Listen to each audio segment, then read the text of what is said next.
Welcome to the Mixology Talk podcast. I'm Chris. And I'm Julia, and we're the folks behind abarabove.com, the ultimate resource for craft bartenders, bar operators, and pretty much anybody who likes a tasty cocktail. So I'm a bar consultant with over, 15 years of experience now in the hospitality industry. It used to be 10, but I guess... Yeah. When did that happen? Roughly 5 years ago. Right, exactly. And I run abarabove.com, and that's where we post weekly articles, interesting recipes, and all kinds of good stuff to help you grow your career behind the bar and make tastier cocktails. This is episode number 128, and we thought that this week we would get back to our roots a little bit and catch up with some of our listener questions. So this week we got 3 questions. Yep. First one. Was crab apple? Yes. Using crab apple in cocktails? Good stuff for there. For a, citrus replacement. Yeah, yep. The next one is... acidifying juices. Yes, so adjusting your juices. And the third one? I can't remember. So I'm excited like everyone else. I guess we're just going to find out, aren't we? Yeah, stay tuned. Our first question is from Travis Lowen, I hope I pronounced that right, from Alberta, Canada. And he asks, "Hi guys, love the podcast." Thank you, Travis. "I was just wondering what you think is the best way to extract a juice or syrup from crab apples. I was hoping to try out a crab apple whiskey sour this summer. Background: living in the cold north means citrus can get expensive, so I wanted to try my hand at something I can grow locally, since whiskey sours are my favorite drinks." And I can already tell you have great taste, not only in your drinking preferences, because whiskey sours are amazing, but listening and loving this podcast. So well done, Travis. Or terrible taste. I know, yeah. One of the two. So this is a really great question. Yeah, we got this question a little while back, and full disclosure, we have been scouring our local supermarket. We have this sort of great little... I don't know what to call it. This weird little supermarket that carries all kinds of weird stuff. And we've had our eye out, and they just do not carry crab apples. Yeah. So this is not something we can answer from our personal experience. However, we can make up an answer, which might work. Yeah, and so, I mean, I've used different ingredients that I've had to kind of adjust in, like, super dense ingredients like this, where I've had to extract flavor from them, whether it be in a syrup or in as a juice. So I can kind of answer that question, so hopefully it will carry over to crab apples. So we can't speak from personal experience, but we can tell you how we would try, right, if we did have them in front of us. And by the way, if any of our listeners out there have done this, I would love to hear your opinion, especially if we're wrong. Right, absolutely. It'd be really good to know. Yeah. So definitely let us know. Show notes will be at mixologytalk.com/128. Let us know in those comments, or you can always shoot us an email at cheers@mixologytalk.com. There you go. So if it were me, I would go about a couple different ways. First of all, I would probably get like a Vitamix or a really powerful industrial food blender if I had access to one in a bar. I'd throw a bunch of crab apples, cut them up, seed them, however you want to do it, throw them in a blender. Probably add a little bit of water to them just to help the, the extraction process a little bit, and fire it up, see what happens. Yeah. And taste it. I do remember that I've done this with apple juice before in the past, and it turns brown very quickly, just like apple cider and stuff like that. So maybe throw in maybe some acid. We're trying to avoid acid, or I should say, we're trying to avoid lemon juice. But. Right, exactly. So this could actually apply to the second question that we're going to answer as well, but you can use a single acid, what do they call it, isolate or something like that? Something like that. Citric acid, malic acid, something like that.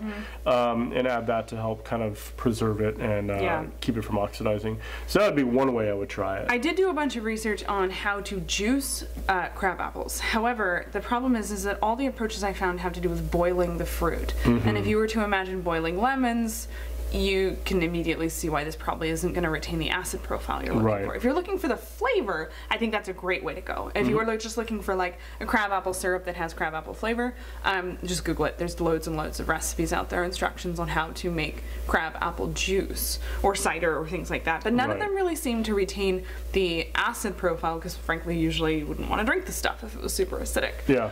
So that's why we're thinking the blender approach might make more sense. You really don't want to cook that acid flavor flavor, or it's not really a flavor, that you don't want to cook the acid out of it. Right. Yeah, I mean, and you do notice that, like when you do lime syrup or something like that, you notice that cooked flavor. It's very pronounced. This is cooked citrus, so I would probably avoid it if you can. So those would probably be the two places I would start. And if it didn't work out, then I would kind of adjust. If you wanted a little bit more of that kind of deep apple flavor, I might suggest roasting them if you're going to turn it into a syrup. Yeah. So really concentrate that flavor, bring out the sugars, and then add it again to an, like a really rich syrup and make something like that. And that would be, I think, a great choice for something like an old-fashioned variant where you're not using citrus at all. And that kind of gets you away from buying your expensive citrus while still getting a tasty cocktail. Yeah. But it definitely doesn't solve the citrus problem. So what about a juicer? You could absolutely try a juicer. That would be the second thing I would probably try. Would be if I wanted that fresh crab apple flavor, I would try a blender. If I had access to a juicer, I would try a juicer. Get a hefty one. Yeah, you want. I think crab apples they're pretty meaty. They're pretty dense. Yeah. Yeah, so you don't want to break it. Yeah, so I imagine trying to put a potato through a juicer probably isn't the best idea. Yeah. You know, and I assume it's probably fairly dense like a potato. So you may have to add a little bit of water, but yeah, I would try a juicer as well. And have fun with it. I think one of the other things that I came across, if you really want to kind of concentrate that flavor and make kind of almost like a juice concentrate out of it, one of the things I like to do, if the flavor just isn't quite pronounced enough, is I would put the whole thing in a freezer and then pull it out and let it slowly thaw, and the sugars and the acid thaw before the water does. So if you remember when you were a kid and you would go and get popsicles and suck the popsicles and you would have that like column of ice without any color in it, same effect. So and then chop off I think we did a video on this. We did. I'll dig it up and I'll put it in the show notes for sure. Could be something else I think to try. you called it like cryo freezing or something. Yeah, I'm Super sure. dirty. Yeah, exactly. I think I made it up. You totally made it up, let's be honest. But that's a really good way of kind of concentrating really fresh flavors instead of cooking it. You're really just kind of removing the water through freezing. Does that work with fruits that don't have a high water content though? I don't know. Well, I guess we'll just have to. Yeah, if you. Again, we're going to keep our eye out for crab apples because, frankly, I'm really curious. I would like to try it. Yeah, exactly. I didn't want to keep you waiting any longer, Travis. So, so if anybody out there has tried this, please let us know. Even if you just worked with the juice or syrups, I think I'd be really curious to hear about the flavor profile and how you extracted those flavors. But better yet, if anybody has managed to make something really acidic out of them, I think that sounds pretty fun. Pretty awesome. Yeah, absolutely. Thank you so much, Travis, for your question. So the next question's from Mark from Portland, Connecticut, and he made a comment that it's the best of the Portlands. That's how he specified which Portland. Right, exactly. Yes. So we're not touching that with a 10-foot pole? Yep, I'm going to go ahead and leave it. I truly believe, Mark, that you believe that Portland, Connecticut is the best. And that's all that matters. That's all that matters. Yeah, absolutely. So Mark writes, I've been hearing a bunch lately about how Booker and Dax used to acid adjust their citrus, especially orange juice. But I've been unable to find out what that means exactly and how to do it. Any inside info? And this is a really good question. So Booker and Dax, first of all, that's the name of David Arnold's bar? David Arnold's bar in New York. From what I understand, it's in New York. And anybody that knows David Arnold knows he's a giant food and cocktail nerd. He experiments with all kinds of stuff. And so what he would be doing over there is adjusting the pH level of juices, like an orange juice, to match the acidity of a fresh lemon juice. But I know that this isn't something you've talked about before, especially when using fresh orange juice. It's extremely challenging to get consistency. Right. And so if you're juicing oranges, well, I mean, you notice this when you're eating oranges. You have one orange that's like fantastic, and then you eat the one that was right next to it in the grocery store, and it turns your mouth inside out. Right. And you can't work with that if you're looking in a cocktail environment. You need consistency. Now, if you're buying it out of an orange carton, then that's probably not a problem, because guess what? They're doing that for you. Right. It's not magic. The orange juice producers are actually acid adjusting for you. They're just doing it before you see it. And how do they do it? Well, in the same exact way. Yeah. I don't believe they typically add sugar to make it sweeter, but what they will do is they'll adjust the acid level by adding citric acid. Right, exactly. And there are a bunch of different acid, I guess, isolates out there. Single flavor, single note acids. Malic acid's another one. Tartaric acid's another one. You probably wouldn't want to do lactic, right? Lactic acid, absolutely. You could use Yeah? that. Oh, okay. So if you want a little bit more of a creamy acid in there, you could use that. And actually, Camper English wrote an amazing article about this. It's more of like an epic like tome for acid adjustment, and he called The out sorts of things that our kind of people would be into. I definitely will have that that link in the show notes. It's great. I mean, it really is. If you haven't read it, I highly recommend checking out the show notes for that, because it is just, he asked a bunch of bartenders that are doing this, like hands-on, so it's like real world advice on how they're using this stuff. But if anybody's had like I can't even think, Blood and Sand, this is a great place to start to manipulate these things, because the Blood and Sand, it's just kind of a terrible cocktail, in my opinion. How do you really feel? Well, it's a little too much on the sweet side. It doesn't have enough body and enough character or enough acid to make it a really interesting drink, in my opinion. So this is where the acid adjustment would really make this cocktail shine. The Bronx is another one. Anywhere where you're not using a really substantial acid, like lemon or lime, it just kind of becomes just kind of this round, blobby cocktail. Yeah. So this kind of strengthens it, makes it a little bit more, adds a little more character to the drink. So this would be a good example of that. I kind of think of citric acid as like the granulated sugar of acid. Right. I mean, when you want sweetness without any other flavor, you add granulated sugar or, of course, simple syrup made with it. When you want acid without any other flavor, I think the most common way is certainly citric acid, but there are several that you mentioned earlier. And that's how you would adjust. And again, the purpose behind this is, like you said, to do something really creative, like David Arnold, Booker, and Dax, to actually use orange juice as your souring ingredient. That's cool. Or if you just want to get consistency and you just want consistency across your orange juice over time, in the back of house, you can go through and taste the next batch and say, all right, this needs to be a little bit more on the tart side, and you can adjust accordingly. So that's what we know. I would also be really surprised if David Arnold did not mention this in his book, Liquid Intelligence. Yeah. I did not scour the book. Not surprisingly, we do have a copy. I'd be really surprised if it wasn't in there. So if you're into this sort of thing, that might be a good place to look. Absolutely. And if you don't have the book, just turn this podcast off right now and go buy it. You'll thank us. If you're into this sort of thing, if you're into the mixology side of craft cocktails, it's a really, really great book. Very nerdy. No surprise. The last question for this episode comes from Micah from Wisconsin. I am an amateur with an ever-growing home bar. Yes, I approve. But I love craft cocktails at many bars, lounges, and restaurants, and enjoy trying to recreate them at home for myself. For some reason, they never turn out quite the same, even when I'm using the exact same brands and ingredients. Do you have any tips on how to best recreate a drink you got that you absolutely loved? Am I just messing up the ratios of ingredients? Maybe my techniques are off, or even my ice. Is it maybe that the enjoyable atmosphere of the places just can't be recreated properly at home, leaving me wanting more? Thanks for any tips that you can give. I mean, there's definitely something to the atmosphere argument for sure, but I would argue, first question, it's not completely clear whether you have the whole recipe or whether you're trying to recreate the actual amounts of different ingredients. Right. That would be one thing. I mean, the very first thing to do is to go back to that bar and ask them. Right. I think that just seems like a cheat in a way, but I think that your bartender is going to take that as a huge compliment. Just let them know, like, I loved this cocktail so much that I tried to make it at home and I just can't get it right. Like, would you be willing to share the whole recipe? Would you be willing to talk through it with me? Are there any homemade ingredients? Yeah, that's a big one. I think that might be the first big sort of barrier to getting the cocktail right. Right, and this is one of the things that craft bars are really known for, is making house ingredients. And it's one of the benefits for a craft bar is you can never really truly replicate the cocktail, and if you want it, you have to come back to this place.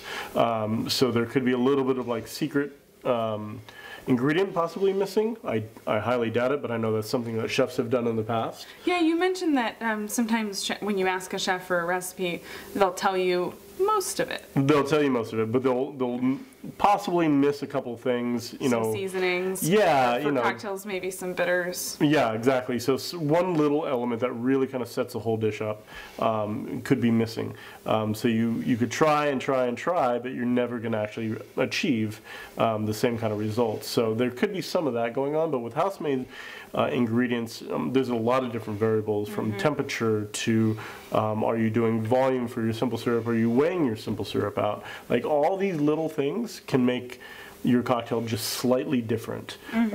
So that would like be you something. Said, especially if you're batching those house-made ingredients, it's going to be impossible. If you're, especially, I mean, gosh, if you're making an infusion, it's going to be impossible to replicate, unfortunately. But if you're doing batch syrups and things like that, frankly, I don't think that the restaurant or bar would necessarily be able to replicate it perfectly the next time. And that's just the nature of dealing with natural ingredients. Another thing to think about would be if they're using fresh ingredients, it might be really hard to replicate, because fresh ingredients are made by nature. Absolutely. And they change. So there might be a little bit of that going on. But again, I think the first thing I would do is just go sit down in front of that bartender again, order that cocktail again, and just start talking. Yeah, and you actually, the listener actually brushed upon a really simple thing, and that is technique. One thing that a lot of people, consumers, take for granted is the fact that a lot of these bartenders have been doing this for years. So their muscle memory starts to kick in. You know, the way they shake could be just slightly different, adds a little bit more water to the cocktail, or aerates it a little bit more. So these little things can add up to make a pretty significant difference in the cocktail at the end of the day. Even something as simple as stirring technique. How much you stir and when you stop, and all these things really do make a difference in the final drink. So and one other thing you mentioned, which actually is such a great point, and something I don't know that we've ever mentioned before, is the idea of wet versus dry ice. Ah, yes. You know, bartenders are working with an ice well. They get a bucket of ice. Mountain of ice. They pour it in their ice well, and they work from that well for the next 8 hours. Yeah, however long it lasts until they refill it. And during that time, their ice is melting, and so it's got a layer of water on the outside of it. But if you're at home, what do? You open the freezer, you pull your ice out of the freezer, and it is dry. It's completely frozen. And so what you might be seeing is a difference in dilution. You might be seeing a little bit more water getting into that cocktail when you're buying it at a bar versus when you're getting it at home. So obviously answer, throw a little bit of water in it, or just let your ice sit out for a little bit before using it. But again, these are all, unfortunately, there's no true way to replicate anything. I mean, we all talk in the craft cocktail world about consistency, and the reason we talk about it so much is that it's so hard to get. It is. It's so hard to achieve. So I would say be gentle with yourself as well. Well, and one of the last things that Mike had kind of touched upon, and something I absolutely agree with, is this idea that things are better when somebody else makes them for you. Not in kind of a terrible way, but more along the lines of, like, when I go out and have coffee, the coffee just tastes better because somebody else made it for me. Like, I can make a cappuccino at home, it'll turn out pretty good, but the environment's going to be a little bit different. The people I'm hanging out with will absolutely affect how you see this cocktail. The time of the day, what you've had earlier that day for for food, and just your general mindset. You know, you're excited to be out. You're excited to have your friends around you. And especially, I think that you go to this incredible bar, you sit down, you watch the bartender, you have this amazing experience, and you take a sip, and it's the first time you've tasted that cocktail, and it's just like, wow. And then you go home and you start analyzing. You start thinking too hard, and you taste it, and you go, is this as good as I remember? I mean, I don't know about you, but I kind of doubt you've had the opportunity to taste them side by side. Exactly. So you're going off memory, which taste is a notoriously difficult thing to remember. I think some of us are better than others at it, but I think that it's very easy for our memories to be colored by our experiences. So there's some of that. Well, like if you're entertaining people, you have a bunch of friends over, you're going to make them cocktails, your stress is a little bit higher than it normally would be versus when you're going to a bar and you're fully relaxed and you're taking all the sights, the sounds, the smells, all these things really do kind of contribute to what you're tasting. Even down to the type of glassware that you're having. That's a good point. We didn't mention that. You know, as far as trying to achieve the same flavors and that you want from the cocktail, I would try. but I wouldn't try too hard. Like, let it be what it is. Enjoy the cocktail in the atmosphere that you really enjoy them in, and kind of go from there. Yeah, I would agree with that. And I do think it's worth having a conversation with that bartender. I think it just could be a really fun conversation to have. Yeah. But again, I wouldn't, make it your life's work, because it may not be something that's achievable. Right, absolutely. So, Godspeed.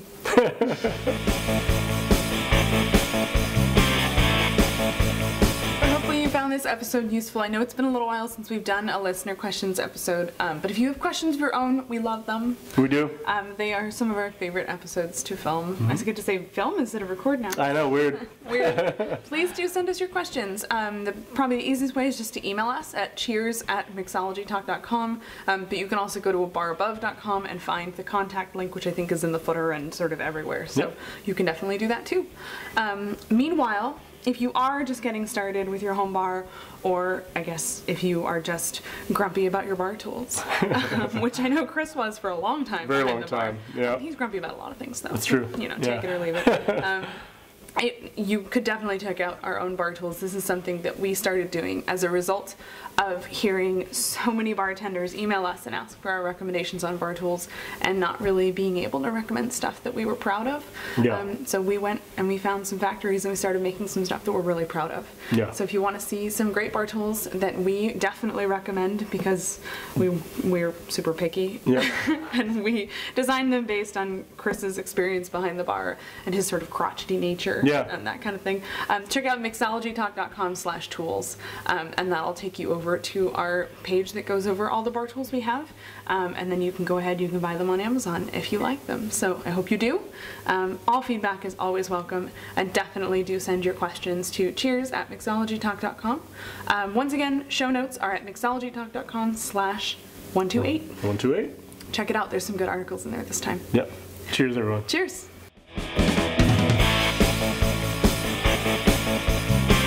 Never miss an episode by subscribing in iTunes or YouTube. And as always, check out the show notes by clicking on the right.